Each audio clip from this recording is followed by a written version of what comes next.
Well, Kelly, most of the drive we were dealing with a downpour. I mean, blinding rainstorm, so you couldn't even see in front of you. And this is what ended up happening. A lot of drivers ended up caught in high water just like this. Fences are down, trees are down. This giant tree has been split in 3 parts. I mean, this is a massive tree. And you were inside the house when this happened? Gail Boyer, tell me what you heard. Well, it sounded like a train. We are here on the south side of Purcell, and now that the water has receded, everything is covered in a muddy, slippery mess. This area is flooded. Most of the people living inside these homes have had to evacuate. Well, it's hard to believe. It's been 15 years. Jenna has undergone countless surgeries, but through it all, she's remained strong and resilient. Kelly, Oklahoma City Police confirmed they are investigating this claim and that an officer has been placed on administrative leave. I actually talked with a first-grade teacher who tells me she remembers pushing the desks up against the wall to protect her children, and it probably ended up saving their lives. Well, this is the storm cellar that actually saved Officer Cody Kelch and his family's life. Good morning, and thanks for joining us this Sunday, June 21st, Father's Day. Happy Father's Day to all of you out there. I'm Adrianna Iwasinski. Dana Hurtnicki has the morning off. It's bad news for business in Oklahoma as reports show the unemployment rate is on the rise again. And the broadcasting and sports community loses a giant. Police say Bob Berry Jr. died in a motorcycle crash near Northwest 142nd and May Avenue when a car going the opposite direction made a U-turn in front of him.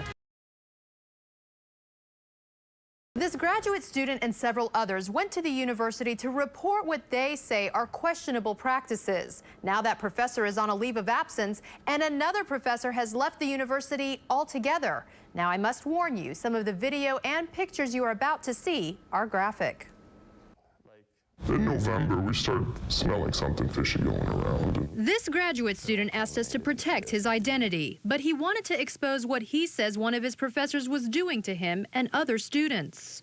There's a lot of people who got hurt as a result of his actions, which could have easily been avoided. This is the biopsy that goes in the leg. The graduate student gave us these videos, which show some of the procedures performed on the teaching assistants and other student volunteers. Come on. There we go. Get it in there. Hopefully that happens. There it is. Give us some fat.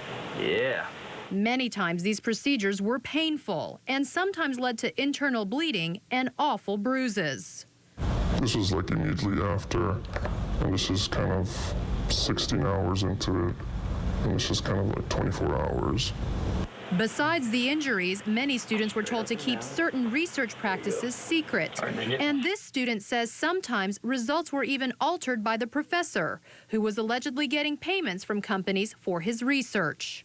Did the university know he was doing these procedures? Yes, but the thing is, he told them we were doing this in a sterile environment, using sterile equipment, sterile gloves, taking all the precautions needed, and they trusted him. But this whistleblower says he betrayed that trust. In the videos, you can see that. Like, this video's not going anywhere. Don't say anything to anyone about this.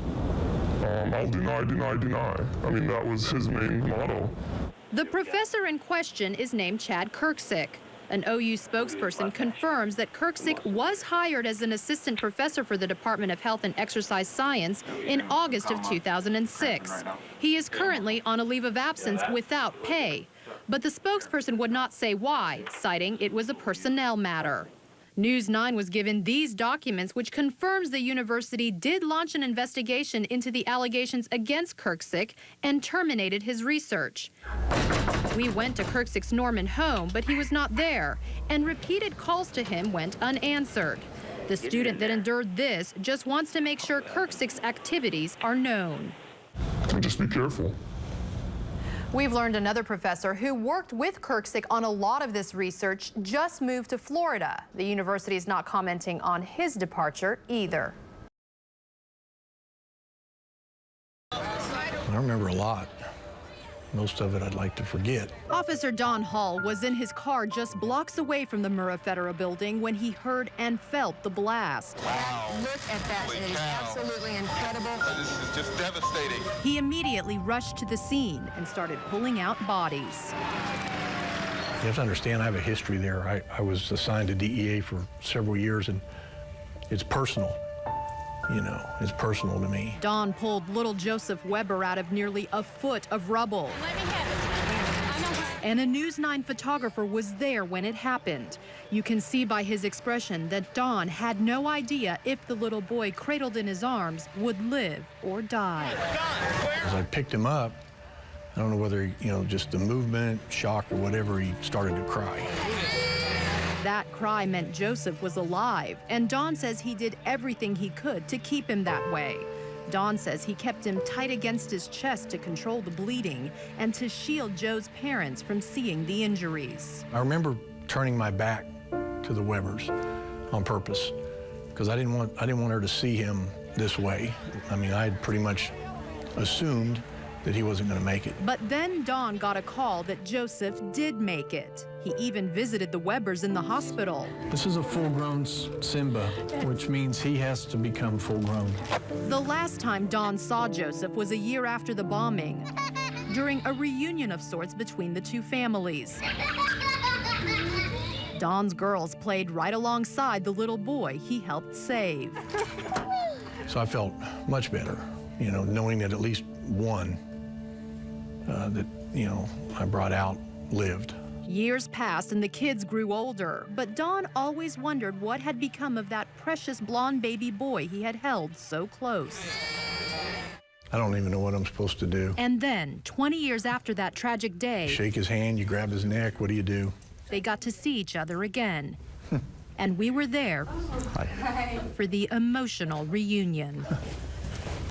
Come here.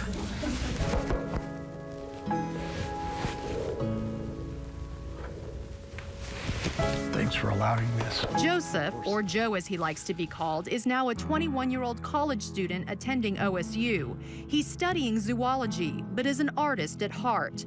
This is just some of his artwork, a true testament to his talent of capturing moments in time. But this is a moment in time both this hero and survivor will never forget.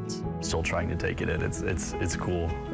Now that I actually realize the significance of the day, it's really cool to finally meet you now that I know who you are. The scar on his cheek is still there, but Joe says he has no memory of what happened that day, and that's something Dawn is very thankful for. I've always wondered, you know, but I never wanted to impose. You were the only good that entire day.